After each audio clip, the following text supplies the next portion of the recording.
Welcome to IELTS Energy TV. In today's episode, Binderiya joins me to answer some speaking part 1 and part 3 questions. Listen in for feedback that will help her and you improve your vocabulary scores on test day. All right, everyone, welcome to the podcast. Hello, and welcome to a very special guest that we have today. Binderiya, can you introduce yourself? Hello. Thank you for having me. Yes, of course. Let us know, where are you from? Where are you currently living? And why are you taking the IELTS exam? Yeah, I'm from Mongolia and I've been in Ireland over 1 year and a half. And then the IELTS is gonna be change my life. I wanted to be an international doctor. So I used to work as a doctor in my home country. So, and IELTS, it's gonna be open my dream job. Awesome. What type of medicine do you want to practice? You know that ICU unit, intensive care unit, which is my professional job in my own country, actually. Gotcha. Yeah, I need to be international and I need to get some experience from other countries, who are they speaking English. Yeah. And you live in Ireland right now. Yeah. Is that where you see yourself ending up, or is it your dream to be in a different country? Oh, I'm not going to end up here. Okay. Yeah, I'm going to get some experience here. Yeah, and even the IELTS and medical system is much different from my country, of course. And I'd like to go Australia or Canada. There is a huge medical system, huge experience. I'd like to catch up them. Awesome. Oh, it's so exciting. You know, we have a lot of listeners out there who also are planning one day to be in Canada or Australia. So maybe one day you will be their doctor in the ICU. Heaven forbid if they end up in the ICU. Well, let's let our listeners know why you're here. This is a very special treat. We just finished a personal coach class, and I am now going to record with Binderiya and ask her a couple of questions, part 1 questions and part 3 questions. And I've challenged her to apply the feedback that I just gave her. So Binderiya, give us at least one part of what's the feedback that I gave you that you're now going to try to use in these sample questions. Yeah. First one is the pronunciation. Yes. It's gonna be usually TH sound. I'm gonna make it sure, hopefully.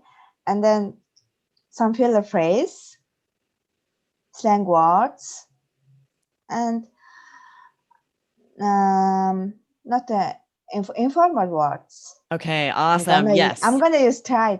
I will try. Okay, so listeners out there can be listening for those things, which I had just given you feedback. You did such a great job on your intonation being really interesting and varied, but we talked about some of the phonemes, like the TH sound, which a lot of our listeners struggle with that. So you're going to work on that, doing some mimicking and shadowing at home, but also for these sample answers, and using more informal vocabulary.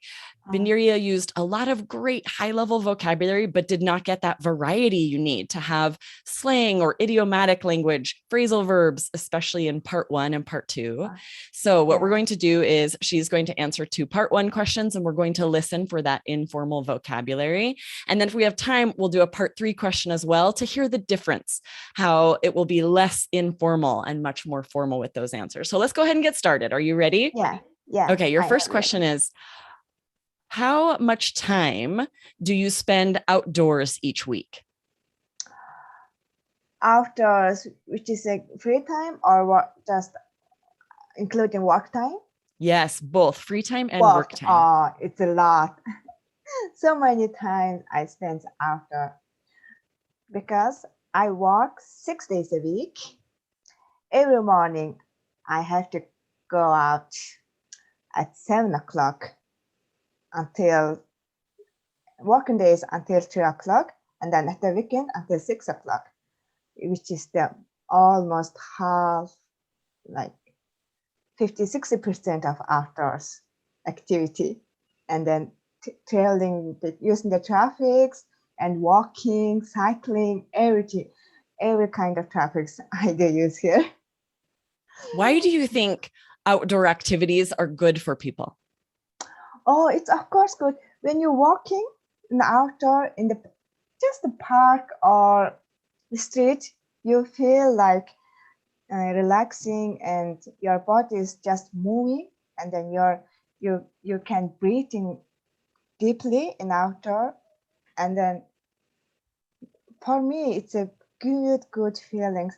Sometimes I just do walk and nothing to do, and then just feel the air, see there are other people around, and then just listening the bird sounds. They are so cool, and then I just feel my adrenaline and some kind of harmony inside me, and then just feel relaxed, and it's so good.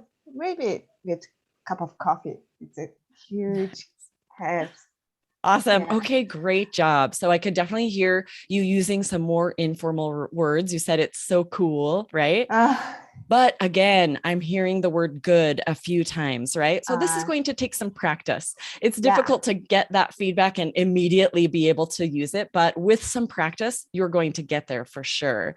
So I thought of a good idiomatic expression you could use when you're talking about why it's good for us to be outside. We'll say, it's good for the soul, or it does my soul good, right? And this is totally unrelated to any spiritual feelings. It's just an idiomatic thing that we say to say, oh, it does my soul good, right? And then I loved all the details you were using about being able to hear the birds and the fresh, clean air. So just avoid that word good. All of you listening out there, if you feel yourself about to say good on IELTS speaking, and especially on part 1, replace that with an interesting adjective and some informal slang, right? You say like, it's super awesome. It's totally fantastic. Anything like that instead of saying good, especially instead of repeating good a second time. But I want to point out something else that was really good that you did, was that clarifying question you asked in the very beginning.